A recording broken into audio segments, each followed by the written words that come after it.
A tree is a column of earth made ambitious by sunlight.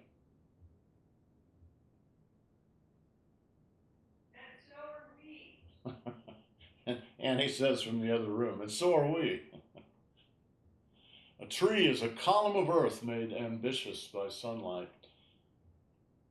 We got that from Kim Stafford, a good Oregon native poet. A good Oregon native, fine poet. I still don't get. That's because it's poetry. You don't understand it. Kevin, if anything's in the form of a poem, Kevin, no, I can't. He can't read. It's like a different language or something. It is a different language, actually. Yeah, it is. It is. It's a language of implication. Exactly. Okay, so I guess Rand. Sorry, I'm a little late, guys. I guess Rand is not going to show up today, so let's go ahead with what we're doing. Let's do the first section a couple of times just to loosen things up a little bit. Although Catherine was here for the earlier class, so we don't totally need to warm up, but let's warm up a little bit. All right, just the first section.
Catherine, you're next.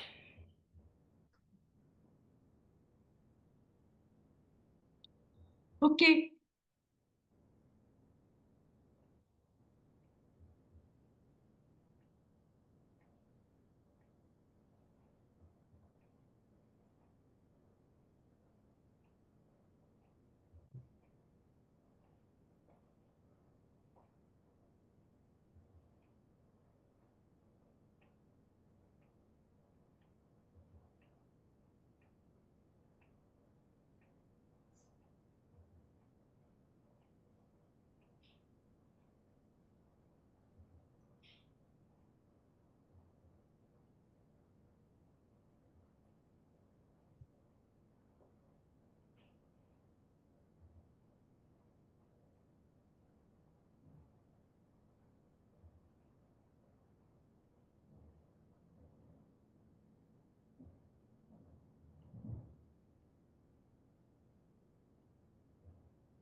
Mhm.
Right on your body. And the body moves.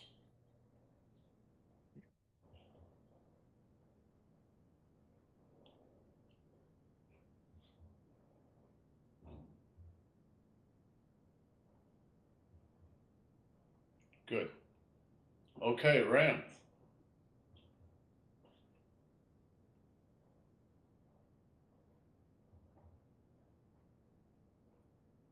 Ram, say something so the camera goes on you.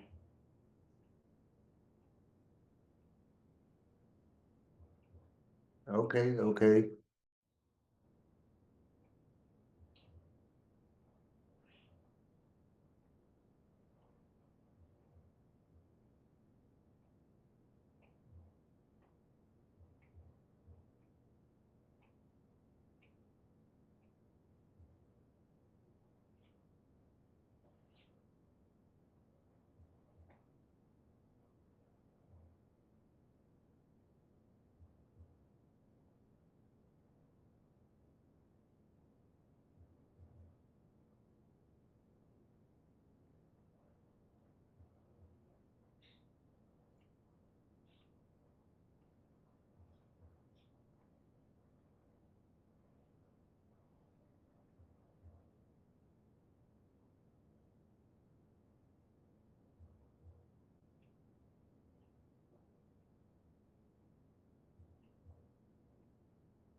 So there's something you guys remember a couple of weeks ago. We worked um,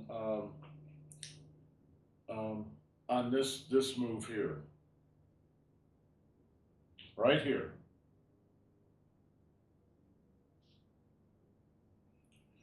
And there was something that I should have said that I think would help you a little bit with this. Um, when I make this move, right?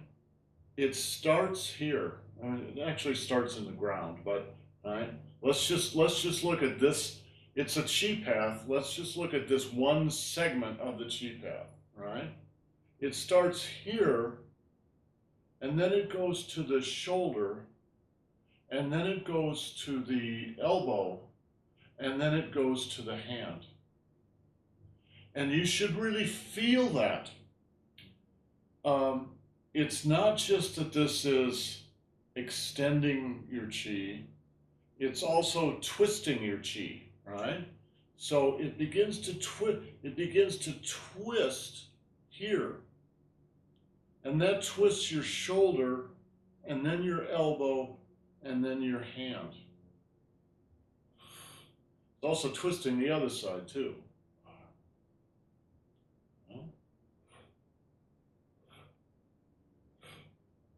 1, 2, 3, 4. 1, 2, 3, 4. Should really feel that sequencing in there. Okay, I want to do something, but I need to see whether Annie will help me with this. So hold on for just a second.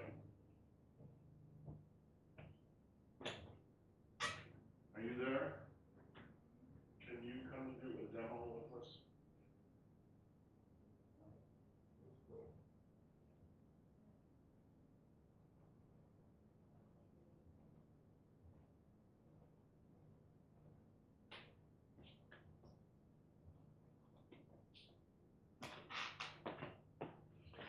Okay, the beginning of move number 5 looks has this sequence in it, right?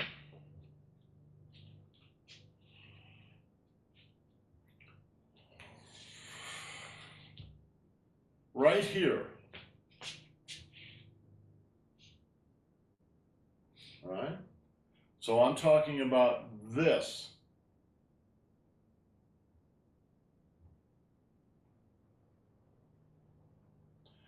All right, what that sequence is, if you watch Master Feng do this form, you won't see that move in there. Because it's not that he didn't know it, but he didn't put it in there. Master Zhang put it in there because he learned it from Chen Jiaokui. Chen Jiaokui was the eldest son of Chen Fake. Right? So he was very good, and he knew a lot about joint locking. This is a joint lock reversal and application. So what's going on is Annie has my hand, and she's really mean. So she's going to try to do this. She's going to twist me, oh, and then she's going to perp walk me out of the bar, right? So let's move up closer to the camera, right? I'm not going to do this at all. I'm just going to sort of ape this so you get the idea. As she starts to twist my hand, one of the things, see, right now I'm giving her a little resistance. So if she takes her other hand and puts it not under, but on top of my elbow, all right, and then twist and twist the opposite way. Now she has control of my forearm, all right? So I don't want to give her any resistance. Resistance is not good for you. It's good for her. Resistance is futile, all right?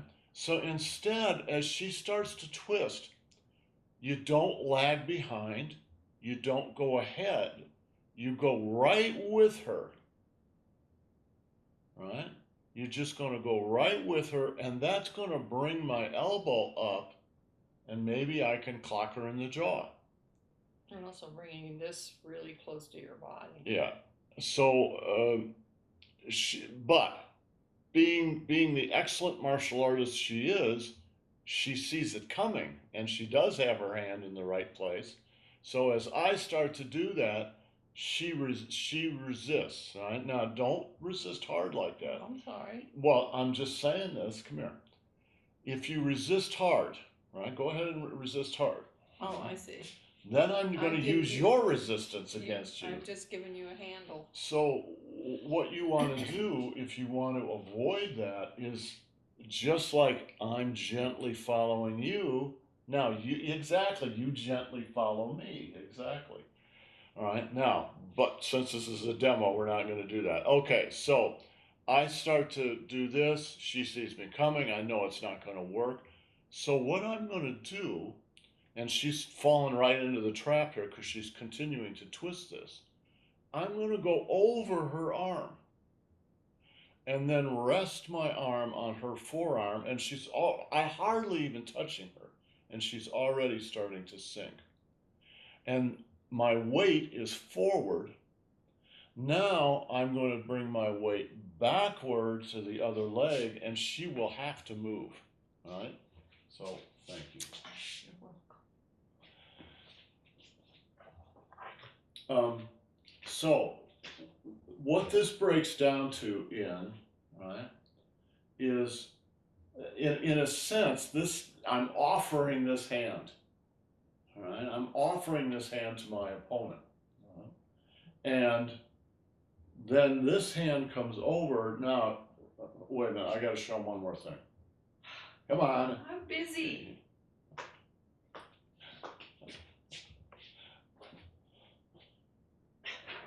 We'll make it fast, right? You're trying to annoy me. I know. All right.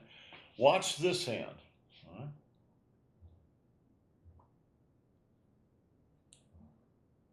Voila. Voila. Now, if it was Master Zhang, he would just continue. I'd be He on would just continue. I'd be eating gravel. Right. I'm trying to get something in the mail. Well, thank you for helping, honey. All right. All right. So,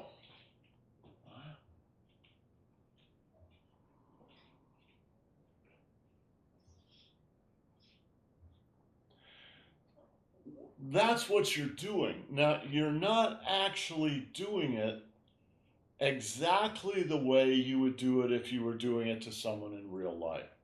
You're kind of sketching it in. All right? So you're sort of miming it, but not really doing it. What you should be paying attention to, as with everything in this move, is your daimai.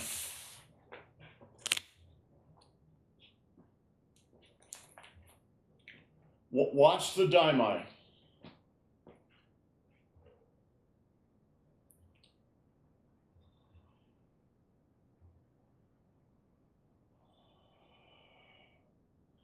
So what you're practicing is awareness of and extension from the daimai.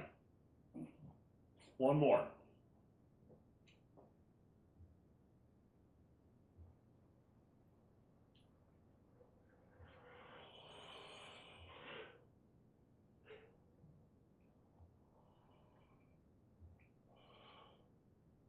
Makes sense?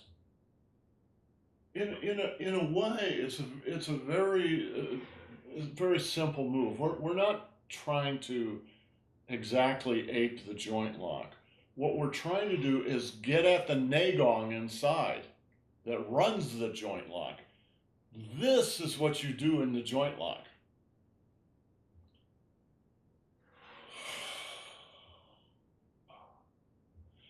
You can't do a joint lock with your arms. You have to do it with this part of your body, with your trunk, your core. All right?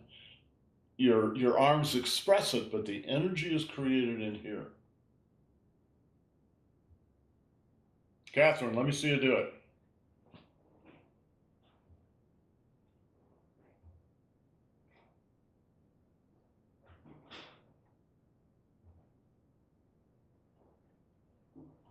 All right, a little bit, a little bit. All right.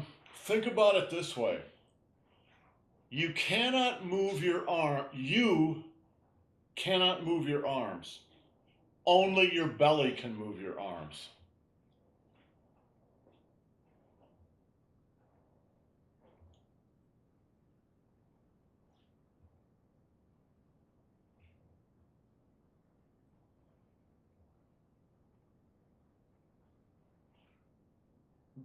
Better. Technically, she's got all kinds of problems. But, but, I like the way she's doing it because the way she was doing it is the proper way. You have to do it tentatively, right? You're not really sure what's going on, right? So you have to watch inside, do it slowly, do it tentatively, pay attention. That's the practice.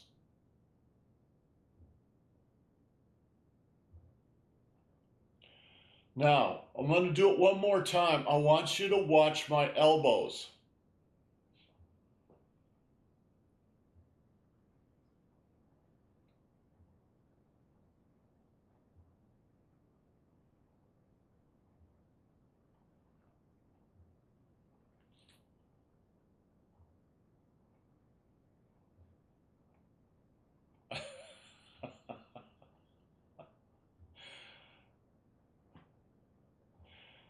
Okay, this is gonna, I need to explain another principle because you keep tripping over the same dog. Um, Sometimes when you do a Tai Chi move, it's appropriate to say from the dantian to the shoulder to the elbow to the wrist. There are other moves where that's not really quite true. This is one of those other moves. Watch. The energy is going to go directly from here to here.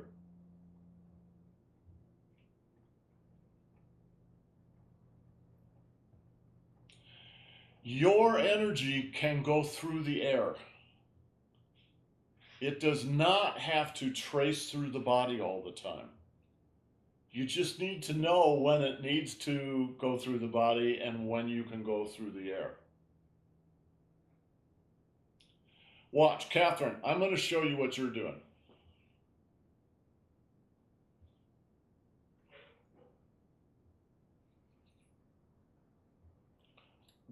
All this elbow. Just imagine your elbows are not even there. All right? You're just going straight from here into your hands. Boom, boom, boom.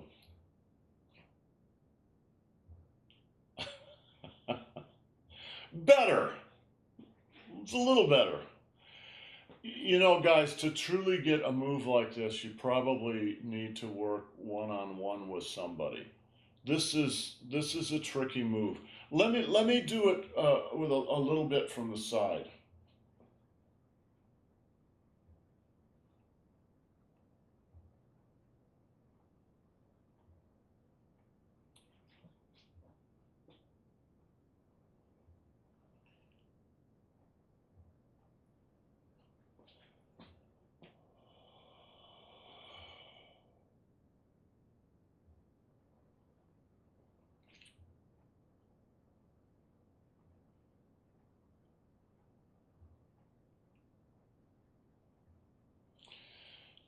I was just looking at some of my tools here to see whether there was some way to explain this a better way, but I think that's about all we can do on this today.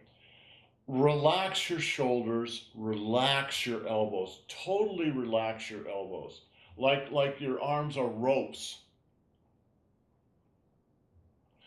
Watch. One of the things you have to do if you're going to develop a good practice in Qigong or Tai Chi is learn to control your joints. And by control, I don't really mean like they're robots. I mean, you need to cooperate with them. You need to develop a relationship with them. And one way to describe that relationship is whether a joint is full or empty. Right? Watch my elbow. Now it's full. Now it's empty. You need to be aware of all the joints in your body at the same time and be able to make instantaneous decisions about whether you're going to have that joint full or empty. Right? This is especially true in push hands. Right? My elbows are almost empty. They're just totally relaxed. Empty. Empty. What's full is this.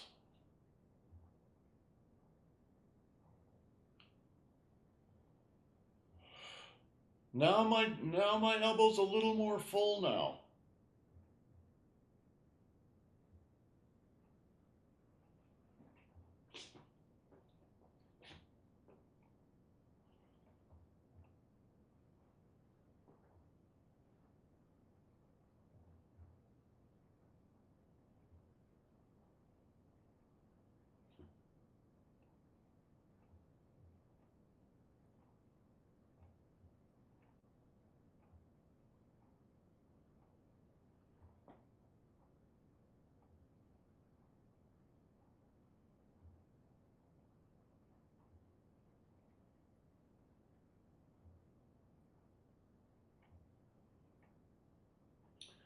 This hand here doesn't just stay out there.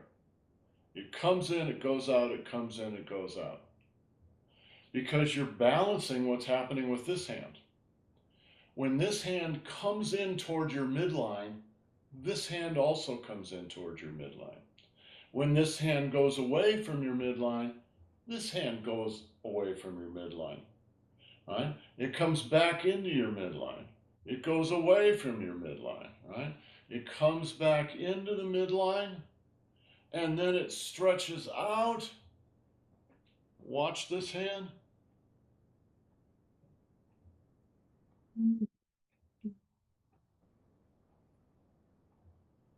Right? So they're like two wings of a dove. I'm going to call out my right hand, this hand here. Stretches out. It comes in. Stretches out, not as far. It comes in. It stretches out farther. It relaxes. So there's a symmetry between left and right. It's not just hanging out here dead. It's actually active. Rand, let me see you do it. Where to start?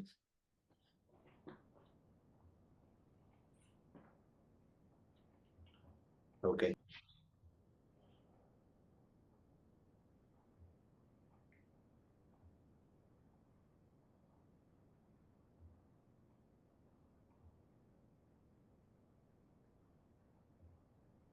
Good, and relax. All right, relax. Your elbow joints should not be 90 degrees. They should be more like about 30 degrees. A little wider. Wider. Yes, right there. Yeah, too wide. All right, Catherine, let me see you do it.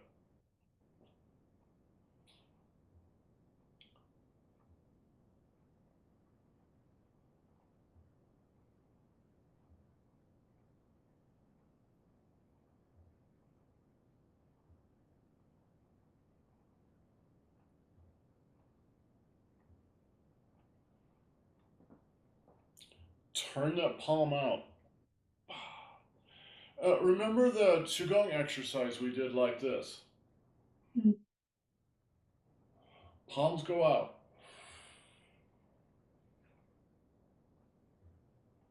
Yes. Now,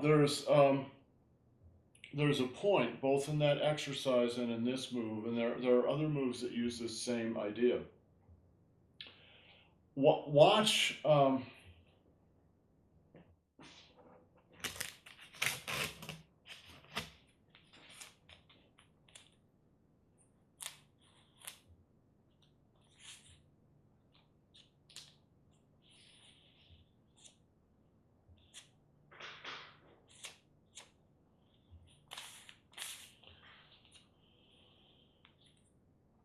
I do this for you, Kevin.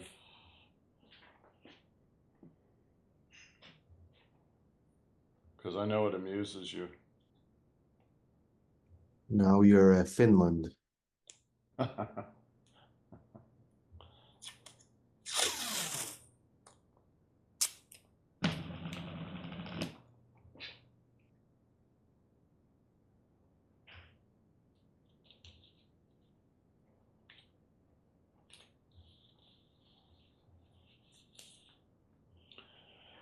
Watch the relationship between this line and this line.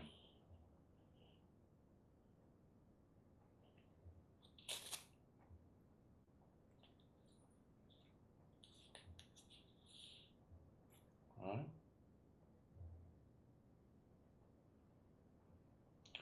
This line does not move independently. All right. You line these up. All right. They're both in one bundle. And then you move it. Ryan, let me see you do it.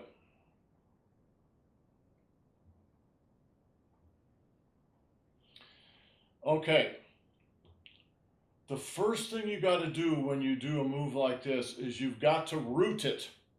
You always have to root a move. So rooting means the shorthand they use is rooted in your danshan, but it doesn't just mean that. That's just code. Yes, it does root in your danshan, but it also roots in this case in the left hip and the left ground.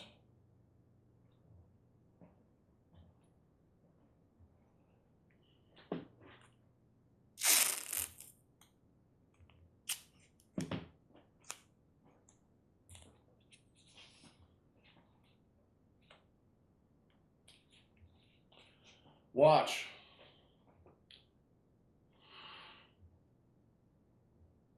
Now you come twisting up out of that.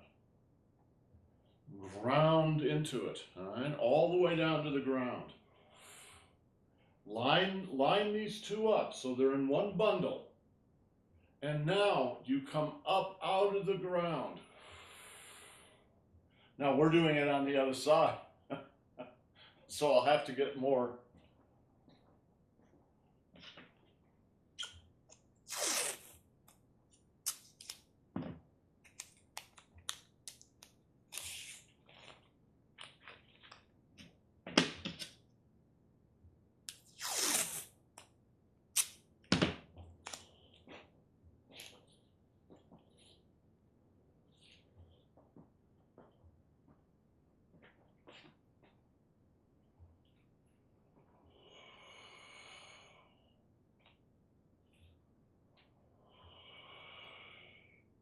Line them up in the same bundle, come up out of the ground.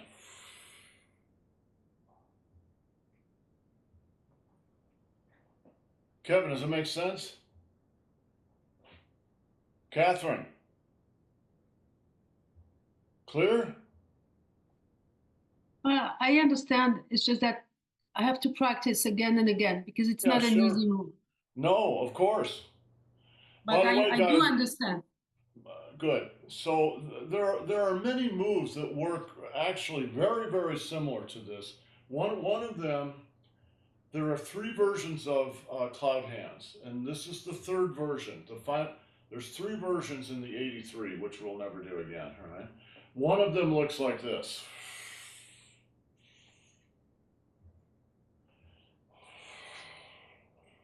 Now, the cloud hands version of that is done almost in a regular standing position. If you don't do this move correctly on the interior, it won't work. You won't be able to ground yourself, right?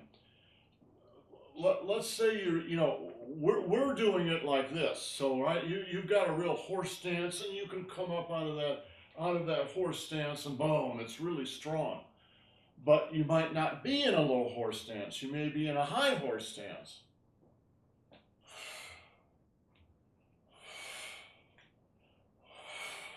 If you're going to do it that way, you have to understand how to do the interior in this, or it won't work, because you won't have enough leverage and you won't be well grounded. So instead of this being an effective move, what'll happen is you'll try to do it and it'll throw you backwards. Right? Even though you're standing high, try this. Even though you're standing high, let's say we're going to do it to the left, you still root yourself in the right. You've got to root yourself first. So you come down this blue line to the dantian, you go into the hip, you sink the hip, and you sink down the leg into the ground. And it all happens like that, immediately, right? Now, the next part of this move actually goes straight out.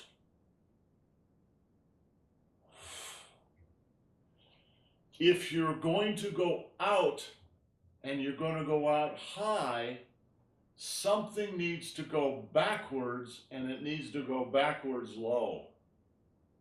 So low means from here, from the Mingmen. The Mingmen's going to go backwards, right? Boom, boom, like that. Boom. If you don't do that, it will have no strength and no effect, because you just push here without anything to back it up, and it's weak. All right? So sink, push outward, right? This, right?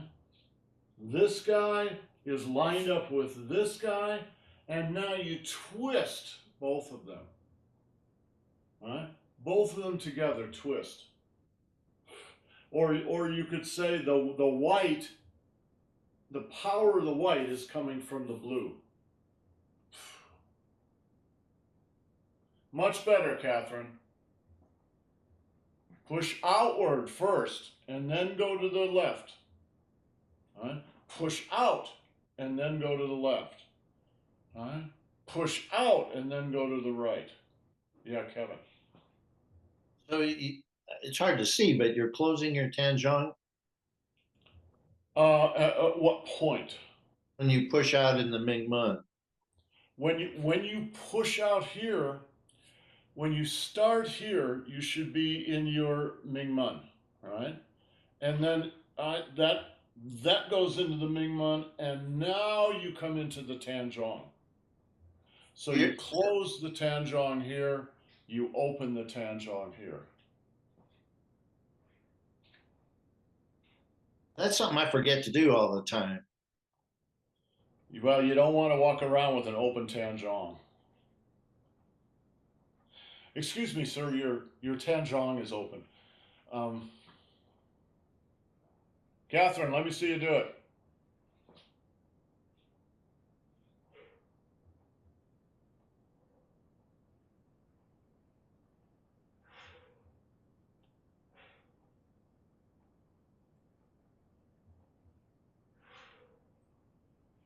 Follow me.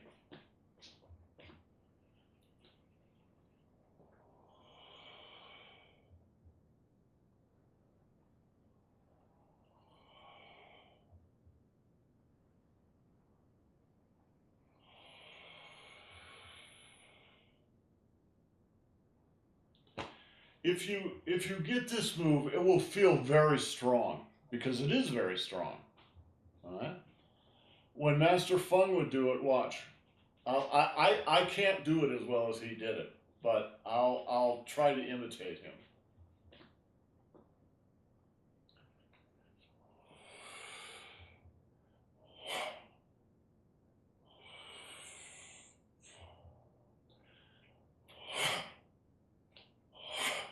it snaps, and then it snaps again, all right? This is an escape from a joint lock, and then the application of the counter joint lock. Now, when Master Fung did it, he was just wearing a gray, his usual gray, light gray gi. You could see it's very impressive. His entire abdomen just slammed over. I mean, it was like a wave, right? That's the trap. That's the application. Questions? This movement here can be a lot of things. You might have somebody's hand trapped here, right? And when you come down like this, what you're doing is twisting it.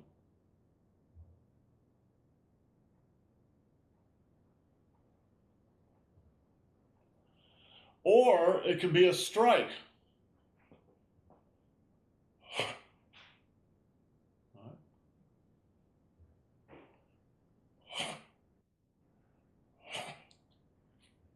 Or into the solar plexus. Boom. So you're probably just using 3 or 4 fingers. Right? Okay, any questions?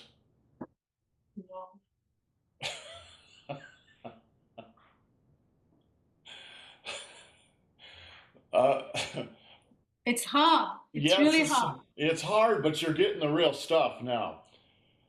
You are not going to be able to do all this stuff right away.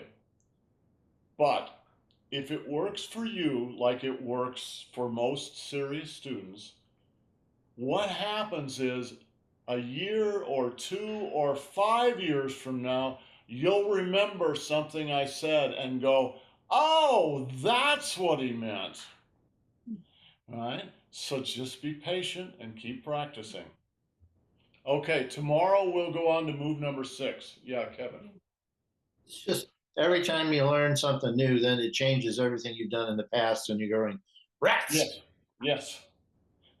That will go on for a number of years, for quite a few years actually.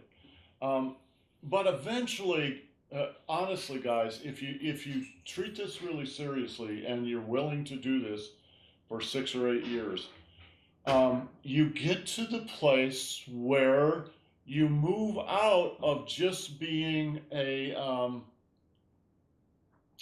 lowly apprentice and you become a journey person or a journeyman. You are on your way to becoming a master and you start to develop some facility at this. And I know it sounds like there's a million details. But what you find as you truly become kind of a mid-level student is it starts to simplify. And you realize that all those words your teacher used were because you're beginners. Once you kind of get to the middle thing, you start to go, oh, well, that's just like that, only it's to the left instead of the right. Or it's up instead of down. Or it's in instead of out. But it's actually all the same principle. Yes. And when it starts to simplify, you know you're starting to really get it. Okay, guys, we'll see you tomorrow. Ciao.